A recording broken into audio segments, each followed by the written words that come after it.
Welcome back, fellow inquirers. You've heard the stories, lights in the sky, mysterious figures that vanish without a trace. But Finland's history of strange encounters might just be in a league of its own. This time around, we present 3 stand-apart cases. A child in a barn, face-to-face with a buzzing humanoid figure in a spacesuit. A winter night, where an eerie figure walks alongside a woman before vanishing into thin air. And a young girl led aboard a metallic craft, returning with cryptic messages and trauma that lingered for weeks. Were these spirits of the air, folklore brought to life, or something far more unexplainable? Let's dive in and find out.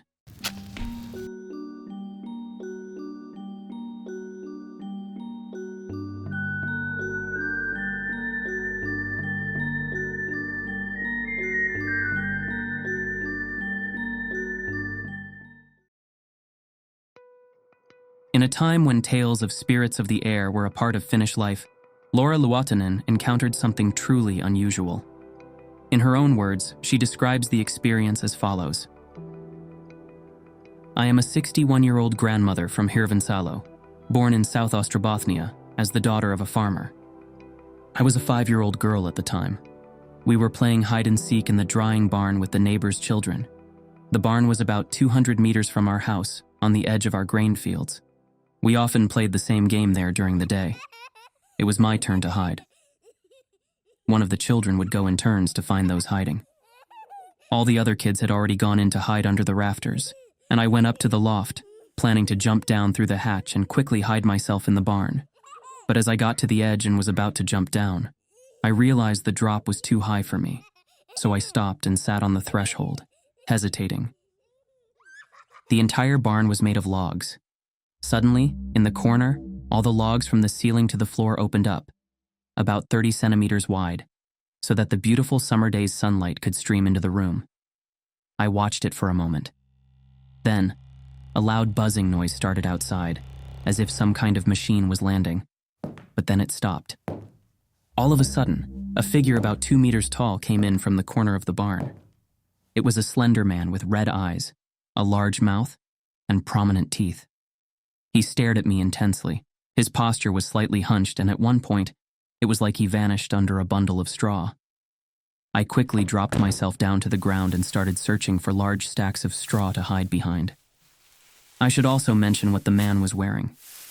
His outfit looked like a spacesuit, similar to what we see on astronauts today. There were many coils and wires running outside his suit and into some kind of device he had on his back. Then he climbed out through the same crack in the logs and disappeared. The buzzing sound came back, and the logs all closed up again at the same time as the barn went silent again. After the man left, I climbed up to the same loft opening and sat there, waiting to see if he would return. I wasn't afraid at all. I told the other children what I saw, but none of them had seen the figure. Finnish ufologist Tapani Kuningas suggests that in this case, the figure may have inadvertently entered the barn through the wrong opening. He remarks how intriguing it seems that humanoids are capable of finding their way inside through such unexpected places. The behavior of the humanoid in the next story is also quite strange. This account is from Elina Ahokas, from Kotka. This was in the winter of 1938, around February or March. The event took place in Lumivara in Karelia, near Lake Ladoga. At this point in time, Lumivara was part of Finland, but it would become part of Russia following the Second World War and the redrawing of borders. Elina Ahokas was visiting a neighbor that evening. The distance between the neighboring houses was about half a kilometer. When she was returning home late at night, she saw a bright light in the sky, perfectly oval in shape, like an extended circle, as she described it. But the detail that unsettled this strong woman from South Ostrobothnia, who was not easily frightened, was that as she walked down the narrow, snow-covered path, where no one had ridden or cleared a track, she felt the hem of her coat dragging and snagging in the snow. She glanced to the side and noticed a human-like figure walking beside her, wearing a helmet-like headpiece and something that resembled fur clothing. Nothing was said, not a word was uttered. There was only step after step through the creaking snow. Elina didn't know what to think of the strange companion. Upon reaching her home gate, she felt relieved. There was a buzzing sound, the sound of wind, and suddenly the figure beside her was gone. The light in the sky grew brighter, and after a moment it began moving rapidly in the direction of Lake Ladoga. Even though this sighting might sound quite amusing and hard to believe, Finnish UFO investigator Tapani Kuningas was certain that the witness could not have fabricated such a story. While she couldn't recall every detail precisely, she was undoubtedly convinced of what she saw. In the third and final account, a woman from Helsinki recalls an incident that, in many ways, stands out as noteworthy. This took place at a time when no one knew anything about flying saucers or humanoids, least of all the children involved, who found themselves part of this strange experience. In 1942, when I was 9 years old, I had a strange encounter. My home was in the village of Niinisalo, in the parish of Kankaanpää. One day in July, I was walking home after herding cattle in the pasture. As usual, I was walking along the railroad tracks. On the other side of the tracks was a road, following the same path, until it crossed the railway. As I approached the point where the road and railway were about 10 meters apart, I saw a woman coming toward me from the road. She looked to be between 40 and 50 years old. She was tall, perhaps about 175 centimeters. She wore a long men's-style coat, open at the front, with her hair partially hidden under a beret. Her hair was thick, wavy, and slightly curly. Her face was narrow and pale, and she seemed friendly, almost like a foreigner. She smiled as she approached. Her entire demeanor was calm. Her presence left a very friendly impression. She radiated trustworthiness, helpfulness, and kindness. She seemed calm and almost perfect as a person. I didn't feel the slightest fear when she took me by the hand and indicated that she wanted me to come with her. I also don't remember hearing her, or anyone else in this encounter speak. Nor do I remember hearing my own voice. I followed this woman from the railroad tracks toward the road nearby. As we got closer to the road, I saw two men walking along it, one of them dragging along a boy who was struggling to get free. I recognized the boy by sight. He was about 13 years old and lived about a kilometer from my home. The boy looked terrified. The men were average-sized, slender, and wore light blue shirts made of a thin fabric with slightly darker trousers. They were bareheaded, with light, slightly curly hair. They seemed to be between 30 and 35 years old. The boy, on the other hand, was clearly frightened and was trying to resist. The men led the boy toward an open area nearby, about 100 meters from the road. When we reached the clearing, I saw a strange device standing on 3 legs. The device was aluminum-colored, and there was a narrow opening in its side, with a set of 4 to 5 steps leading down to the ground. The device was about 2 meters high and around 7 meters wide. The legs supporting it were over 1 meter tall. The men lifted the boy into the device through the opening. The woman then gently asked me if I wanted to come inside as well. Without a second thought, I stepped up the stairs and entered through the opening, following her. As I entered, I saw the boy crouching on the floor to my left, screaming hysterically in fear. When I turned to look behind me, I noticed that the opening was now closed. I didn't know how it had happened, as I hadn't seen a door. I realized that I was now in a round room. On the right side, there was a panel about 2 meters high, resembling a control board, covered with various switches and dials. The control panel and instruments were covered with various meters and devices. On the opposite wall, there was a table with 5 men seated around it. They were dressed similarly to the men who had brought the boy into the craft. They were talking quietly and calmly, and they seemed to be having an important discussion. The woman introduced me to the men, who were friendly but didn't pay much attention to me. It seemed as though the boy, left crouching on the floor, was being completely ignored. I could clearly feel how distressed he was, and I believe he was screaming loudly, but no one appeared to notice or care. The wall with the table also had a row of windows that looked outside. As we entered, I hadn't noticed any windows on the side of the craft where the door was located. The woman guided me over to the control panel and asked me to pull a lever located on the left edge of the panel. I reached up and just managed to grasp the lever. I pulled it down as instructed. At the same moment, I felt that we had taken off, moving at an astonishing speed. I heard the woman say, "Now we are flying toward the time of Jesus' birth." Her presence made me feel safe, so I wasn't afraid at all. I was barefoot and could feel that the floor was metal, though some parts were covered with a mat that felt like rubber. I don't remember exactly how I ended up moving from the control panel area to a smaller room that was accessible through an opening from the larger room. This smaller room was about 2 by 2 meters. I didn't see any doors here either, only an opening. In this room there was a single window, and below it a table with a stack of maps on top. I stood next to the woman by the table, facing the window, while the men stood behind me, observing through the doorway. The woman asked me what I knew about Jesus and if I had perhaps studied him in school. I replied that yes, we had learned about him in school. She then explained that it was very important to understand the love of Jesus, that he was eternal. She said that even though the physical form of a person disappears, a human soul exists forever.